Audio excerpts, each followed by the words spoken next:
পোনপ্ৰথমে মই মৰাণ জিলাৰ ক্ৰীড়া সন্থাক ধন্যবাদ জ্ঞাপন কৰিছোঁ। তেখেতলোকে আমাক যথেষ্টখিনি সহায় আগবঢ়াই আহিছে আৰু আমি FF সাব জুনিয়ৰ নেশ্যনেল লীগত ইয়াতে আপোনাৰ Manipur fourth change, North East United, Shillong Lajong, টাইডা FC আৰু আইজল FC অংশগ্ৰহণ কৰিছিল নৰ্থ ইষ্ট জোনত। আৰু এই জোনত আমি 31টাকৈ গ'ল দি আমি চেম্পিয়ন হ'বলৈ, জ'নেল চেম্পিয়ন হ'বলৈ আমি সক্ষম হ'লোঁ।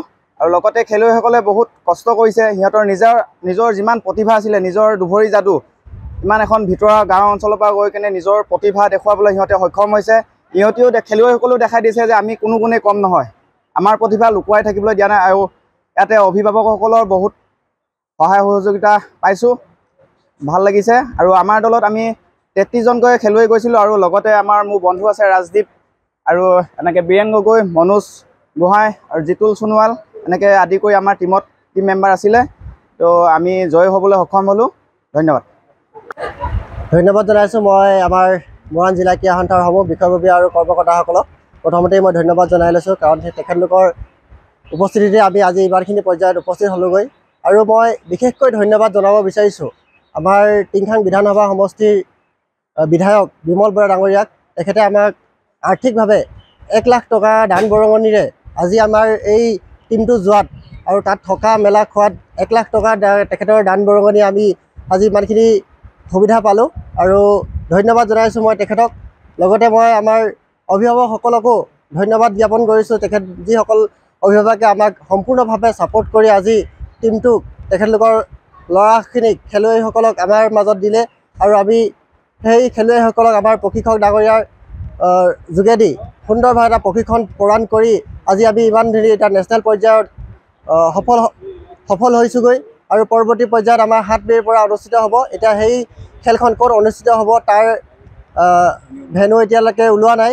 গতিকে পৰৱৰ্তী 7 তাৰিখৰ পৰা যিহেতু খেল আৰম্ভ হ'ব, গতিকে আমাৰ প্ৰিপেৰেশ্যন খুব সোনকালেই হ'ব আৰু আমি আশা কৰিম সেই পৰ্যায়তো আমি যেন জয়ী হৈ আহোঁ। ধন্যবাদ।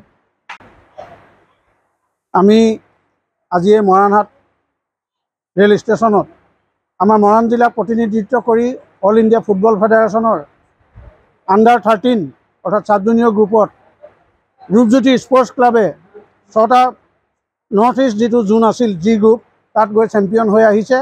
আৰু অতিকৈ সুখৰ কথা যে মাত্ৰ আমাৰ 32 গ'ল দিছে ন, 31 গ'ল দি 2টা গ'ল আমাৰ খাইছোঁ, অৰ্থাৎ আমি 29 গ'ল আমাৰ জমা গ'ল, অৰ্থাৎ আমি 31-2 গ'ল দিছে। আৰু তাত লাজং FC, মণিপুৰ, এনেধৰণে নৰ্থ ইষ্ট ইউনাইটেড, এনেকুৱা ভালেখিনি টিম আছিলে।